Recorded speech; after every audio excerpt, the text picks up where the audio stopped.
Yes, we have a very, very special episode of Higher Learning today where we're going to be joined by a man who's seen firsthand what the American carceral system can do to you. His name is Yusef Salaam. He is one of the 5 boys that was unfairly prosecuted and then convicted of a crime they did not commit in Central Park, New York. You guys know them as the Central Park 5. They prefer to be called the Exonerated 5. And he has a new book coming out about many things, but one of them is about how you walk around having been wronged by the system, but you turn that bitterness into betterness. And this was an incredibly powerful talk, and we're happy to have Yusef Salaam. Here's the interview Rachel and I did. We are delighted to have somebody very special joining us today. Someone whose life experience and learned experience are just simply sensational and really worth everybody diving into and knowing about. So much of this brother's life and what he's overcome and what he's become speak directly to some of the things that we talk about on this very podcast. The man's name is Dr. Yusef Salaam, and he is a prison reform activist, motivational speaker, and a justice seeker. He's got a brand new book that it came out this year. It's called Better, Not Bitter, Living on Purpose in Pursuit of Racial Justice. Book came out earlier this year. Now, when you see the word better, not bitter, you guys might think, hey, why does it start that way? Because if there was anyone in the world who would have a complete pass to be bitter, it would be this gentleman. In case you didn't know, at 15 years old in 1989, Dr. Salaam was tried and convicted in the now infamous Central Park jogger case. Of course, he was later exonerated along with 4 other black and brown boys of what went on there. They came to be known as the Central Park 5 then. I like to call them the Exonerated 5 now. So a lot of what you've gone through and done in your life, I would imagine, is a result of living through that experience. So we'll start there since it's one of the more notorious happenings in terms of criminal justice, really in American history. What did going through all of that at 15 years old and coming out to be who you are tell you about yourself and tell you about American society? So it told me that we are resilient as a people. It told me that the society that we know of or that we imagine America to be is really, for a lot of people who look like me, it is the American nightmare. But in this nightmare that we find ourselves in, we also can find life. We also can find ways to move forward and also to push the culture forward, to push the community forward, and most importantly, to push yourself forward. You're the title of your book, Better, Not Bitter. Something that I struggle with quite a bit, to be honest with you. And knowing, like for those of you who don't know, please read up on it. If you haven't seen the film, watch it. But knowing what you've gone through and then seeing where we are today as a society, and it's tough. It's tough to turn on the news. It's tough to read the news. It really is a struggle. How can we be better and not bitter? It's the reality, I believe, that Nelson Mandela was trying to get at when he said to be angry and bitter is like drinking poison and expecting your enemy to die. It absolutely affects you the most. It absolutely harms you the most, right? We have to be what I always refer to, Dr. Maya Angelou would say, that you should be angry. Anger allows you to stand up for yourself and change the conditions that you may find yourself in. She said, you should be angry, but you must not be bitter. And then she said, bitterness is like a cancer. It eats upon the host. It doesn't do anything to the object of its displeasure. Then she teaches us the alchemy. So use that anger. You dance it. You march it. You vote it. You do everything about it. You talk it. Never stop talking it. It's not something that you come to just like that. It happens overnight. You figure it out. You got the epiphany and you're better for it. But the truth of the matter is that it takes time for you to grow through the experience as opposed to just go through an experience. When you go through an experience, you might curse God out. You might say, why me? But everybody wants the diamonds in life. And a diamond cannot be made unless pressure and more pressure. And then the diamond is cut to prove that it's a diamond. And that's what life, I think, life is about. For those of us that rise to the challenge, it's about us understanding that life is trying to create the survivors that are the most fittest, the ones who are able to point the way, the ones who are able to turn up their light in the world of darkness. Because right now it seems like we're in a situation where it's 2 steps forward, 1 step back. We've been playing this tango in what I call the divided states of America, right? We want to be united. We want to be able to appear united. We want us as a people to finally become one. And when we look at the origin stories of where this country came from, we realize that we were not born out of peace and justice. We were born out of violent, terrifying struggle, oppression. The people who were imported to this country and made to work for free from can't see sun up to can't see sun down. And here we are now on the heels of that, being told in many ways to pull ourselves up by our bootstraps. And like Dr. King said, that's one of the most cruelest things to say to a bootless man. But the beautiful thing about it is that we have the opportunity to look at the things that we have gone through and realize that when we rise to the occasion, we find that we actually grew through something. We're better for what happened to us. We're more resilient. We are the diamonds.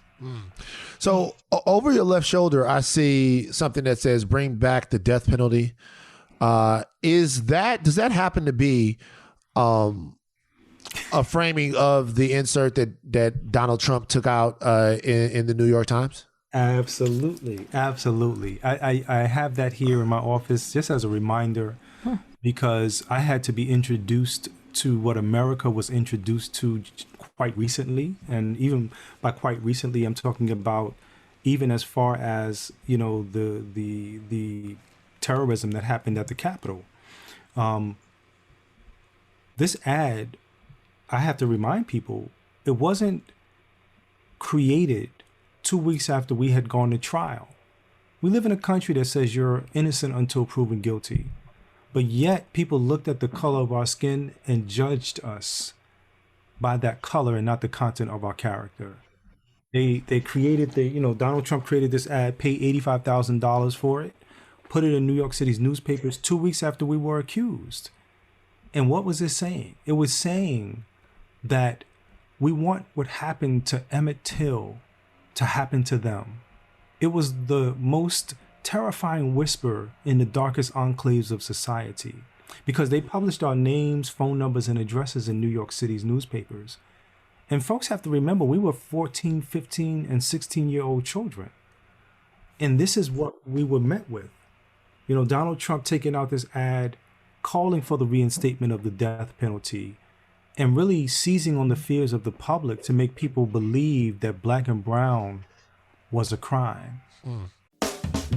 This episode is brought to you by CarMax.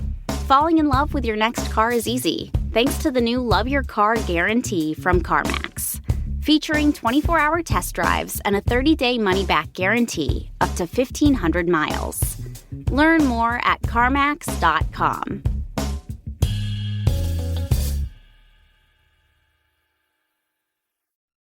This episode is brought to you by Odoo. Odoo's suite of user-friendly business applications can automate, streamline, and simplify every aspect of your business. Each app is intuitive and fully integrated, so you can stop wasting time and start growing your business. It's a no-brainer. For a free trial, head to odoo.com/Spotify. That's odoo.com/Spotify. So let me ask you something. That happens in 1989. Donald Trump then goes through sort of an image rebranding to where in the early parts of the 2000s, he was fairly well liked. Even in the late 90s, fairly well liked. You saw politicians from both sides at events for him. You also saw him on television. as, the Apprentice guy, one of the biggest stars on television. During this time, it would have been around the time that you had just gotten out of jail, that you had just gotten out of prison.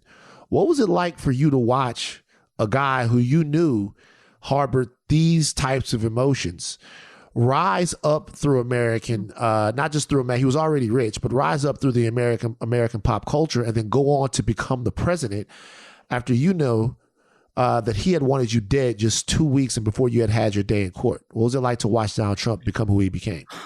It was very difficult, and that's not even using the right words, right? When I was younger, my mother would always tell me to use your words, and I'm trying to figure out what's the right description to give you and the viewing audience and listening audience so that they can understand. For me, on the one hand, I had come home from prison, and I'm 6'3", right? Back then, I had a flat top. I came home from prison, no longer had a flat top, but I was still 6'3". And to be very honest about my existence, I was hiding in plain sight. I didn't want folks to know who I was. I didn't want to be recognized. And that was a very difficult thing, because here I am, this tall, walking around the neighborhoods. Some people are saying, that guy looks familiar. Now it's a blessing and it's an honor to stand up. Even when we were fighting for justice and we were adopting the moniker that was placed on us, the Central Park Five, and calling ourselves that. It was an honor because we stood up in defiance of everything the system wanted us to do. The system wanted us to cower. The system wanted us to be afraid. But what is fear? It is false evidence appearing real. And once we stood up and realized that we were able to conquer our fear, yes, it was a quite disturbing thing to see a person like Donald Trump rise up the ladder of success, becoming the American dream, right? I mean, think about it. Hip hop artists, one of my favorite hip hop artists, Nas. I remember he rapped about, being rich and famous like Donald Trump and Marla Maples back then, And it's that whole idea that in the Black and brown community, he was accepted and he was respected as a person that we could all attain that same level of success.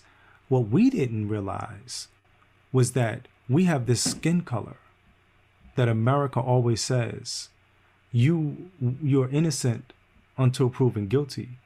But for Black and brown bodies, we're always seen as the crime. We're always seen as guilty, having to prove ourselves innocent. And so it's terribly, tremendously difficult to have seen that. But then at the same time, too, you almost appreciate later on in life being able to be introduced to that kind of madness so that it doesn't take you out of your mind. So it allows you to still move forward, allows you to at least have some type of opportunity that you create for yourself and say, I'm going to do this in spite of this. I'm not going to allow for that to define me. I'm going to define for my own self, just like my mother said. I never forget. I talk about this in my book, Better Not Bitter. My mother said, she said, they need you to participate in whatever it is that they're trying to do. Do not participate, she said. Refuse. And so my life, I think, at a very young age has also always been a refusal to accept the definition that the system gives all of us, that is anything less than being born on purpose and being born with a purpose. Like, we have to know that. You talk about, this happened in 1989. I was 4 years old.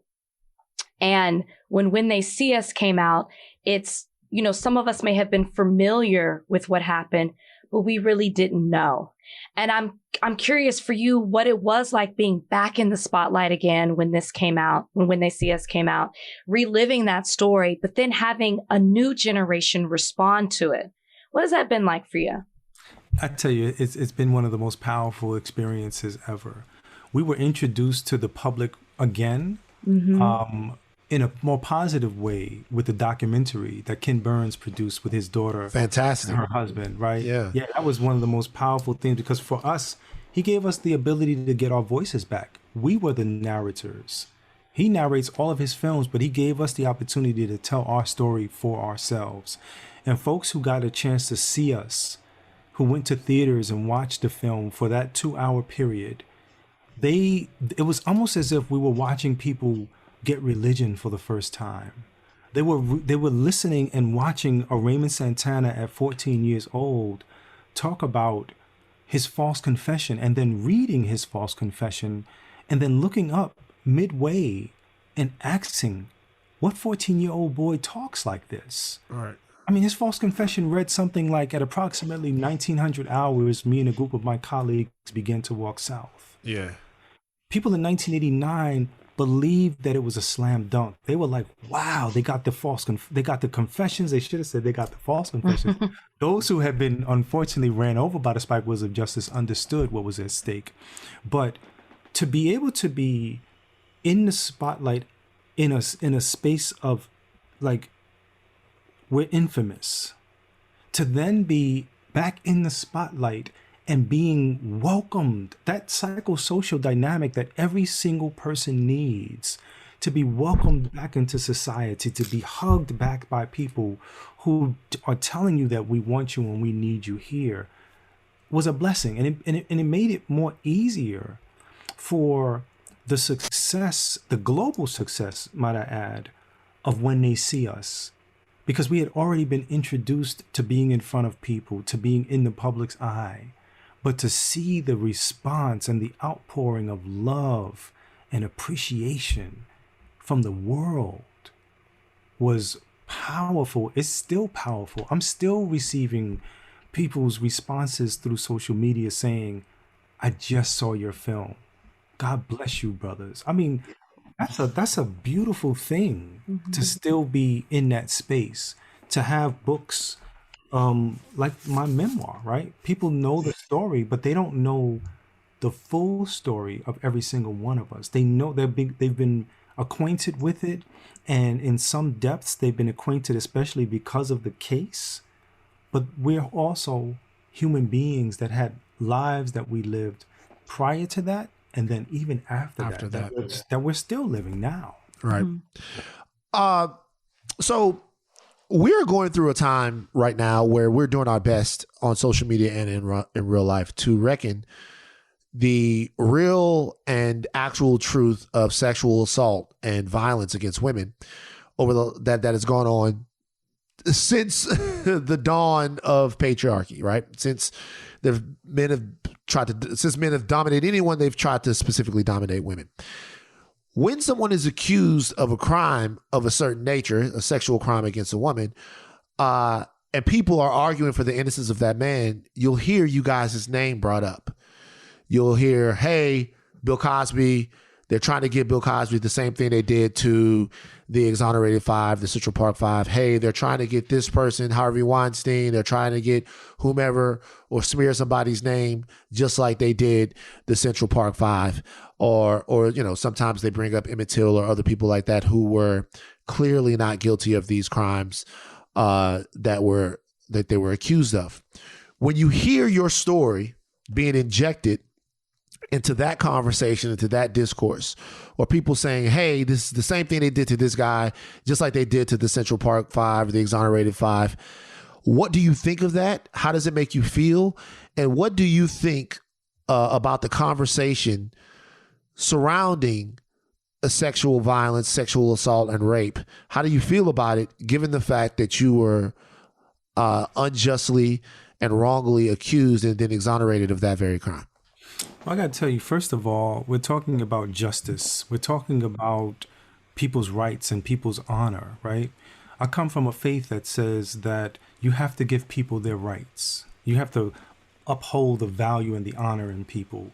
And unfortunately, we live in a society, and really we live in a world where the value system has been placed in the gutter, right? It's like it's better to be, like, social media has done a tremendous thing to people's psyche. You post a photo and you sit there and you wait. And you hope that people like your photo. And the more people like your photo, the better you feel about yourself. And so in this unnaturalness, right, it's the same thing like prison. Prison was such an unnatural space that we made normal. We had to then begin to unravel and turn back all of the unnaturalness that we found to be normal and realize that it was not normal. The rest of the world is normal, right? In the space of oppression, and I'm going to use it from that grand perspective, and the victims of oppression, you know, I can only use my case as the greatest example for me, because when I think about the Central Park jogger case, I think about all of the individuals, including my mother and my sister and my family, my brother, who were out there in the streets saying that these guys didn't do this. We know our children, we know our family members, we know our brothers, right? And what they were saying essentially was that there should have been some iota of something that would have said, oh, yeah, that person is capable of X. With the Central Park jogger case, they rushed to judge us so quickly. And I'm answering it this way to answer the greater question of what you're asking me. They rushed to judge us so quickly that the real perpetrator was left to commit more crime. Mm-hmm.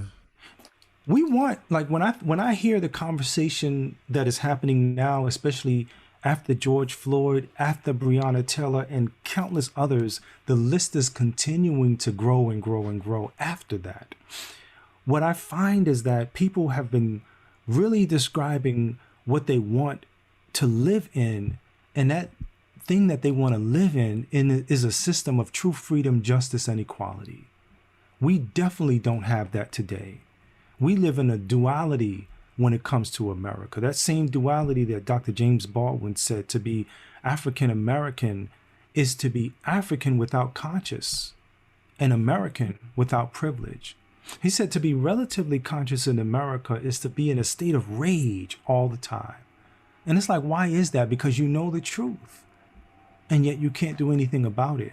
And so the conversation has taken on the shape and the language of defunding and the language of abolition. But what does that really mean? At least for me, what I found it to mean is that we don't want to live in a state of lawlessness. We don't want to live in a state where we don't have a system. We need to make sure that we demolish what is and build a system of inclusiveness with the bricks of the system that was. Because we can truly become a family that represents the kaleidoscope of the human family. That's what we need. But when we look at cases, right, of egregious acts, we rely on a justice system to be fair. And unfortunately, the justice system has never been fair. And if they have been fair, then we would be so much better as a people. I'll never forget, you know, Michael Moore created a film some time ago called Where to Invade Next. And in the film, he was talking about some of the prisons that are around the world. And for the people who immigrated to this country, who we recognize that this is a young nation, and we look at the systems that we are underneath, we are in a very punitive criminal justice system, a system I call the criminal system of injustice. We are not in a system that is balanced. We are in a system that through the 13th Amendment allows for slavery to continue by another name. And then Section 2 says that the government will have the power to enforce that through appropriate legislation. And then when we look at like the big names that we just talked about, the Bill Cosby's, the Harvey Weinsteins, all of these big names that we just talked about, I always focus in on the no-name people, the people who had their voices turned down. Because quite often in our community, the ones who lack the capital are the ones who go to prison. That's where we're at. And that's the real question and challenge that we have to try to figure out. Because we will always be uneasy. We will always be in a state of, really for lack of a better description, war. And we will be the victims of that war. Mm-hmm. In 1989, the system failed you and the other four involved with that case. And here we are in 2021. And as you just named, other people that have been failed by the system and countless others, as you stated as well. You've dedicated your life to criminal justice reform, among other things you've dedicated your life to. How, when you look at what's happening with the government, when you look at Congress's response or the lack thereof, I should say, how do you continue to have faith that things can change when they didn't work in 1989 and here we are in 2021 and they're still not working? How do you keep going? And I guess this is more so for not just a question for myself, but speaking to our audience. Like, how do you have the faith and the perseverance that things can change? You know, I was watching. I watch series and things like that. COVID-19 has caused us to more so be binge watchers as opposed to just wanting to watch normal TV. True, right? Very true. And it's so funny because I was watching the Book of Canaan, or I think Power 3 or something. Whatever. Shout out 50 Cents. I'm watching it too. 50 Cents piece and what I found is that you can really find wisdom and nuggets, right? We as a people, when we look at what we did back in the days, and we find that we took lemons that life gave us and made lemonade, right? Sometimes it wasn't the most righteous thing that we did, but the wisdom in those times is what drives me, right? And so what I wrote down was this statement that I saw. And it said, we guide by vision, not by sight. We have to live in a world of what has become known as Afrofuturism, where we look into the future and project everything that we want and say, if only. And then we work our way back to the current conditions that we find ourselves in, writing down what we did along the way so that we can have a blueprint of how we can make it so. Yes, we live in a world where we have tremendous despair. Will we see true justice, freedom, and equality in our lifetimes? Probably not. But it's about moving the needle. By the mere fact that you were born with this color skin, you have to know that you were born automatically fighting on the right side. Because the whole world has said, I can't breathe. The whole world has said, hands up, don't shoot, right? The whole world, their attention now, those who used to be the children of former slave owners and the children of former slaves have locked arm in arm, hoping, praying, marching for a better future. And my contention is this, that as we live our lives the best we can, right? We have to live in such a way that we know that what we do matters. And so as we are passing the baton of our own DNA back to the generations to come, in that deoxyribonucleic acid is all of the things that will break the generational curses that we find ourselves in. And so we have to live in a way that says they want us to turn our light down. God gave us light to turn it up. They want us to be silent. God gave us a voice to be the voice of the voiceless. What happens when you turn up the light that you have, that your personal light that you have? First of all, it attracts other people to you, and it eschews all of the darkness around you. There has to be hope, because if there's no hope, there is no future. The man is Dr. Yusef Salaam. The book is Better, Not Bitter, Living on Purpose in Pursuit of Racial Justice. It came out this year. You need to go get it. But more than anything, you need to learn from this brother and learn from somebody who actually has experienced some of the things that we are seeking to mute, and not just experience them, but overcome them and shine brighter through them. We are so happy to have had you today on Higher Learning, bro. It was amazing to meet you and amazing to talk to you, man. Yes. My pleasure. And thank you for having me on your show. can't wait to do part 2, 3, and 4. Absolutely, my man. You know, we live in this world, and you know, we have to. One of the greatest things about it is that we have to be able to give a voice to those stories and issues that have been pushed to the margins of life, because we find ourselves there, we find our families there, right? And we hurt for them. We want them to be able to be out of that condition, you know, even a little bit, because it's so much better, right? It's so much better. We have to do everything we can. Yeah, you're absolutely right. Absolutely right, brother. All right, thank you for joining us today, Doc. Thank you so much. All right, my man. My pleasure. All right, Take bye-bye. care.